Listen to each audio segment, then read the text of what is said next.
واقعہ سلطان صلاح الدین ایوبی قسط نمبر 108 اپنا اسلامک اسٹوڈیو۔ میرا خیال ہے کہ اس جرم کو جراح اور لڑکی نے آسان بنایا ہے۔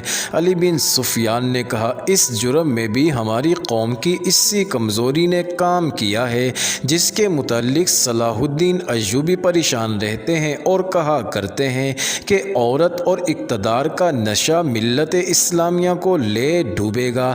جراح کو میں نیک اور صاحب کردار سمجھتا تھا، مگر ایک لڑکی نے اسے بھی اندھا کر دیا۔ بہرحال زخمی قیدی کے گاؤں کا پتہ چل گیا ہے۔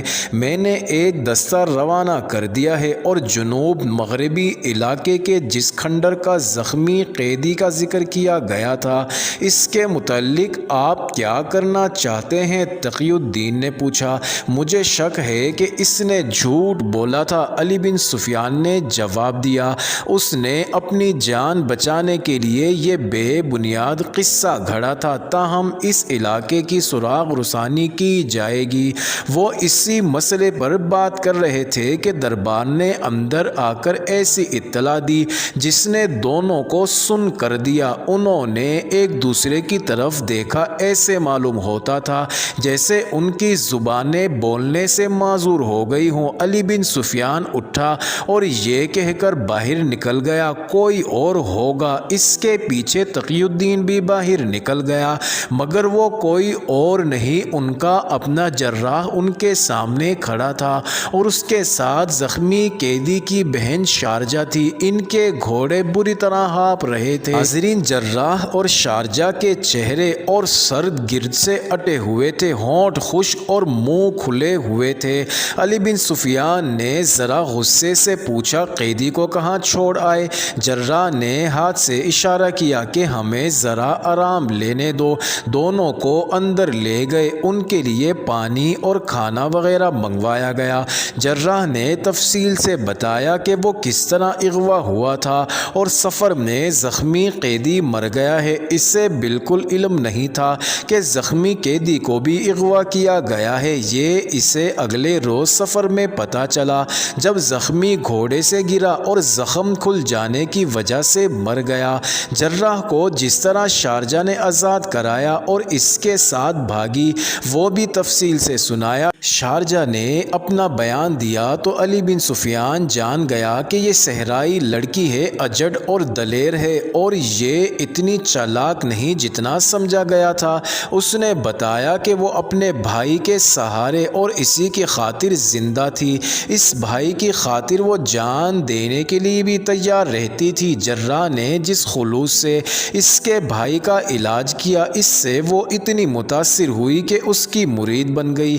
جراح کو وہ فرشتہ سمجھنے لگی۔ پہلے روز اس کے ساتھ جو 4 آدمی آئے تھے وہ اس کے کچھ نہیں لگتے تھے، وہ اس کے چچا اور تایا زاد بھائی نہیں تھے، وہ اسی گروہ کے آدمی ہیں جو صلاح الدین ایوبی کو اور اس کے اعلیٰ حاکموں کو قتل کرنا چاہتا ہے۔ حاضرین، جب علی بن سفیان کے آدمی شارجہ کے گاؤں اسے ساتھ لینے گئے تھے، اس وقت یہ چاروں آدمی گاؤں میں تھے۔ انہیں پتہ چلا کہ شارجہ کا بھائی زخمی ہو کر قید ہو گیا ہے تو وہ اسی ارادے سے ساتھ چل پڑی کہ زخمی کو اغوا کریں گے۔ انہیں ڈر یہ تھا کہ زخمی کے پاس جو راز ہے وہ فاش نہ ہو۔ وہ جانتے تھے کہ زخمی کہاں اور کس کارروائی میں زخمی ہوا ہے۔ شارجہ کے بیان کے مطابق اس کا ارادہ بھی یہی تھا کہ بھائی کو اغوا کرائے گی۔ اس نے بھائی کے پاس رہنے کی جو التجا کی تھی، اس سے اس کے 2 مقصد تھے، ایک یہ کہ بھائی کی خدمت اور دیکھ بھال کرے گی اور دوسرا یہ کہ موقع ملا تو اسے اغوا کرائے گی۔ وہ چاروں آدمی زخمی سے مل کر واپس نہیں گئے بلکہ قاہرہ میں ہی رہے تھے۔ وہ شارجہ کے اشارے کے منتظر تھے، لیکن جراح نے لڑکی کو اتنا متاثر کیا کہ اس کی سوچ ہی بدل گئی۔ جراح نے اسے یقین دلایا کہ اس کے بھائی کو کوئی سزا نہیں ملے گی۔ تھی۔ اس کے علاوہ جراح نے اسے ایسی باتیں بتائیں جو اس نے پہلے کبھی نہیں سنی۔ جراح نے اس کے اندر اسلام کی عظمت بیدار کر دی تھی اور اعلیٰ کردار کا مظاہرہ کر کے اسے اپنا مرید بنا لیا تھا۔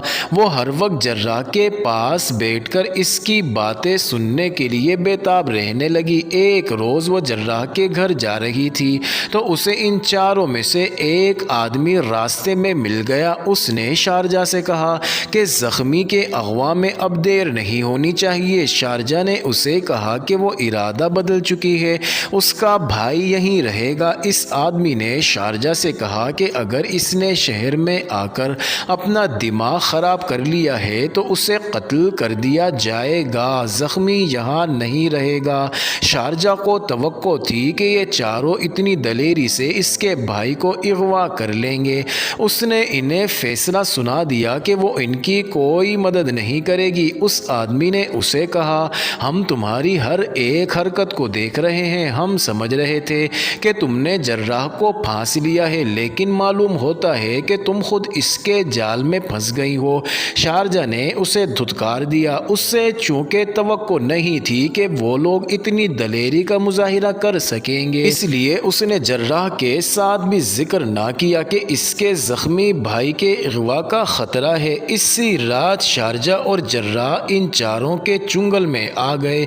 انہیں جب گھوڑوں پر سوار کرانے کے لیے اٹھا لے گئے تو اس نے دیکھا کہ ایک گھوڑے پر اس کا زخمی بھائی بیٹھا تھا۔ اس وقت وہ کچھ خوش ہوئی کہ اس کا بھائی آزاد ہو گیا ہے۔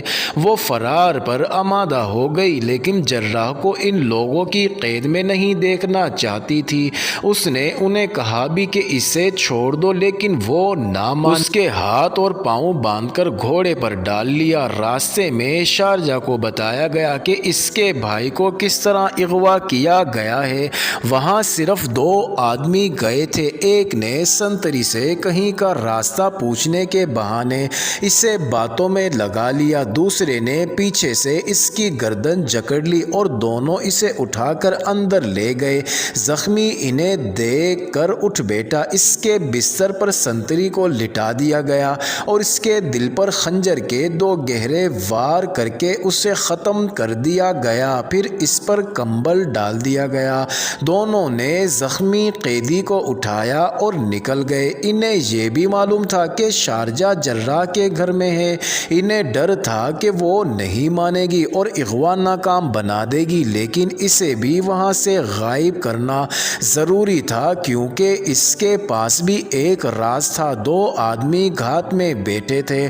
جو ہی جراح اور شارجہ تنگ اور تاریک گلی میں آئے تو انہیں جکڑ لیا گیا اور اغوا کامیاب ہو گیا۔ ناظرین، علی بن سفیان جیسا گھاگ سراغ رساں کوئی اور تجربہ نہیں کرنا چاہتا تھا۔ اس نے جراح اور شارجہ کے بیانوں پر فوری اعتبار نہ کیا۔ یہ بھی سازش کی ایک کڑی ہو سکتی تھی۔ اس نے دونوں کو الگ کر دیا اور ان سے اپنے انداز سے پوچھ گچھ کی۔ جراح دانشمند آدمی تھا۔ اس نے علی بن سفیان کو قائل کر لیا کہ اس نے جو بیان دیا ہے وہ لفظ بہ لفظ درست ہے۔ اس نے کہا کہ ایک تو جذباتی پہلو تھا، اس لڑکی کی شکل و صورت اس کی مری ہوئی بہن سے ملتی جلتی تھی، اس لیے وہ اسے اچھی لگی اور وہ اسے اپنے گھر بھی لے جاتا اور زخمی کے مکان میں بھی اس کے ساتھ زیادہ وقت بیٹھا رہتا تھا۔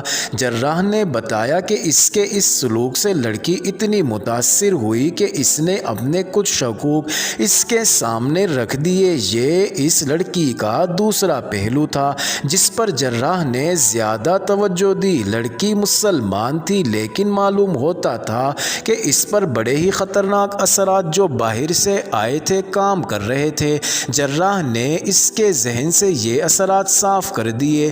لڑکی چونکہ پسماندہ ذہن کی تھی، صحرا کے دور دراز گوشے کی رہنے والی تھی، اس لیے اس کے ذہن میں کچھ ڈالا گیا وہ اسی کو صحیح سمجھتی تھی۔ اس کی باتوں سے یہ انکشاف ہوا کہ اس علاقے میں اسلام کے منافی اثرات اور صلاح الدین ایوبی کے خلاف تخریب کاری زور و شور سے اور بلا روک و ٹوک جاری ہے۔ شارجہ سے علی بن سفیان نے کوئی بیان نہیں لیا، اس پر سوال کرتا رہا اور اس کے جوابوں سے ایک بیان مرتب ہو گیا۔ اس نے فرعونوں کے اس کھنڈر کے متعلق وہی انکشاف کیا جو بیان کیا جا چکا تھا۔ وہ بھی اس کھنڈر کے اس پراسرار آدمی کی معتقد تھی جس کے متعلق کہا جاتا تھا کہ گناہ گاروں کو نظر نہیں آتا اور اس کی صرف آواز سنائی دیتی ہے۔ شارجہ نے بتایا کہ اس کا بھائی فوج میں تھا اور وہ گھر میں اکیلی رہتی تھی۔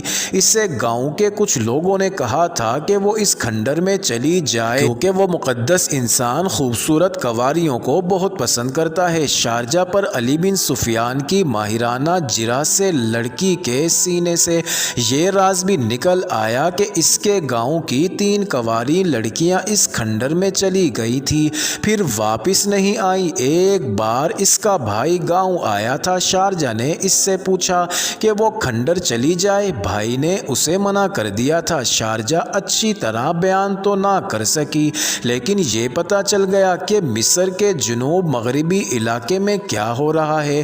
جراح کے متعلق لڑکی نے بتایا کہ اسے اگر گاؤں میں لے جاتے اور قید میں ڈال دیتے تو وہاں سے بھی وہ اسے اپنی جان کی بازی لگا کر آزاد کرا دیتی۔ اس کا جب بھائی مر گیا تو اس نے گاؤں تک جانے کا ارادہ ترک کر دیا اور تہیہ کر لیا کہ وہ جراح کو یہیں سے آزاد کرائے گی۔ چاروں مجرموں کو وہ اپنا ہمدرد سمجھا کرتی تھی، لیکن جراح نے اسے بتایا تھا کہ یہ اللہ کے بہت بڑے مجرم ہیں۔ ان کے متعلق اسے یہ بھی پتہ چل گیا تھا کہ انہیں اس کے بھائی کے ساتھ ہمدردی نہیں بلکہ اس راز سے دلچسپی تھی جو اس کے پاس تھا، اسی لیے انہوں نے اسے مار دیا۔ علی بن سفیان نے اس سے پوچھا کہ وہ اب کیا کرنا چاہتی ہے اور اپنے متعلق اس نے کیا سوچا ہے۔ اس نے جواب دیا کہ وہ ساری عمر جراح کے قدموں میں گزار دے گی اور اگر جراح اسے آگ میں کود جانے کو کہے گا تو وہ کود جائے گی۔ اس نے اس پر رضامندی کا اظہار کیا کہ وہ کھنڈر تک جانے والوں کی رہنمائی کرے گی اور اپنے علاقے کے ہر اس فرد کو پکڑوائے گی جو مصر کی حکومت کے خلاف کام کر رہا ہے۔ ناظرین، علی بن سفیان کے مشورے پر فوج اور انتظامیہ کے اعلیٰ حکام کا اجلاس بلایا گیا اور صورتحال تقی الدین کے سامنے رکھی گئی۔ سب کا یہ خیال تھا کہ تقی الدین مصر میں نیا آیا ہے اور اتنی بڑی ذمہ داری بھی اس کے سر پر پہلی بار پڑی ہے، اس لیے وہ محتاط فیصلے کرے گا اور شاید کوئی خطرہ مول نہ لینا چاہے۔ اجلاس میں بیشتر حکام نے اس پر اتفاق کیا کہ چونکہ اتنے وسیع علاقے کی اتنی زیادہ آبادی گمراہ کر دی گئی ہے، اس لیے اس آبادی کے خلاف کارروائی نہ کی جائے۔ مسئلہ یہ تھا کہ کھنڈرات کے اندر کے جو حالات معلوم ہوئے تھے ان سے ظاہر ہوتا تھا کہ وہاں سے ایک نیا عقیدہ نکلا ہے جسے لوگوں نے قبول کر لیا ہے، لہٰذا یہ لوگ اپنے معبد اور عقیدے پر فوجی حملہ برداشت نہیں کریں گے۔ اس کا حل یہ پیش کیا گیا کہ اس علاقے میں اپنے معلم، عالم اور دانشور بھیجے جائیں جو لوگوں کو راہ راست پر لائیں، ان کے جذبات کو مجروح نہ کیا جائے۔ اجلاس میں ایک مشورہ یہ بھی پیش کیا گیا کہ سلطان ایوبی کو صورتحال سے آگاہ کیا جائے اور ان سے حکم لے کر کارروائی کی جائے۔ اس کا مطلب یہ ہے کہ آپ انسانوں سے ڈرتے ہیں، تقی الدین نے کہا، اور آپ کے دل میں خدا اور اس کے رسول صلی اللہ علیہ وسلم کا ڈر نہیں کہ جن کے سچے مذہب کی وہاں توہین ہو رہی ہے۔ امیر مصر اور سالار اعلیٰ کو خبر تک نہیں دی جائے گی کہ مصر میں کیا ہو رہا ہے۔ کیا آپ اس سے بے خبر ہیں کہ وہ میدان جنگ میں کتنے طاقتور دشمن کے مقابلے میں سینہ سپر ہے؟ کیا آپ صلاح الدین ایوبی کو یہ تاثر دینا چاہتے ہیں کہ ہم سب 2-4 ہزار گناہ گاروں اور دشمنان دین سے ڈرتے ہیں؟ میں براہ راست کارروائی کا اور بڑی ہی سخت کارروائی کا قائل ہوں۔ ناظرین، انٹرسٹنگ ویڈیو جاری ہے، اگلی ویڈیو قسط نمبر 109 میں دیکھنا مت بھولیے گا۔